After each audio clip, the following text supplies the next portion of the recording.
మహానాడుకు వచ్చే అతిథులకు ప్రతి ఒక్కరికి భోజన సదుపాయం ఏర్పాట్లు ముమ్మరంగా సాగుతున్నాయి. కడప నగర శివార్లలో ఏర్పాటు చేసినటువంటి పబ్బాపురం సమీపంలో మహానాడు వేదికకు ఎడమవైపున భోజనశాల ఏర్పాటు చేశారు.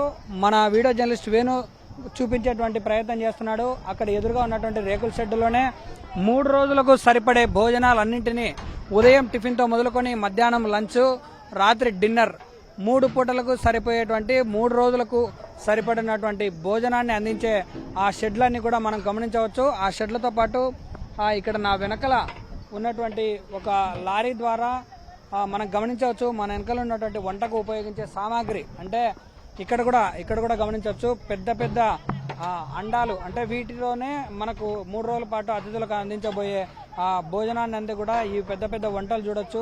గ్యాసుల మీద ఉన్నటువంటి పెద్ద పెద్ద చెరవలు, ఆ గంపలు, అలాగే ఆ మనుషులు అందరినీ కూడా మనం గమనించవచ్చు. ఎందుకంటే వీళ్ళందరూ కూడా విజయవాడ సమీపంలో ఉన్నటువంటి హిందూపురం అనే గ్రామంలో ఉన్నటువంటి వ్యక్తులు. వీళ్ళందరూ కూడా మహానాడుకు వచ్చి భోజనాన్ని వడ్డించి ఇక్కడికి వచ్చే అతిథులకు అందించే ప్రక్రియలో భాగంగా నిమగ్నమైనారు. అలాగే అంబిక అనేటువంటి ఒక ప్రైవేట్ ఏజెన్సీ ద్వారా ఈ భోజనాన్ని అందించే ప్రక్రియ మహానాడులో ప్రత్యేకంగా నిలుస్తుందని చెప్పవచ్చు.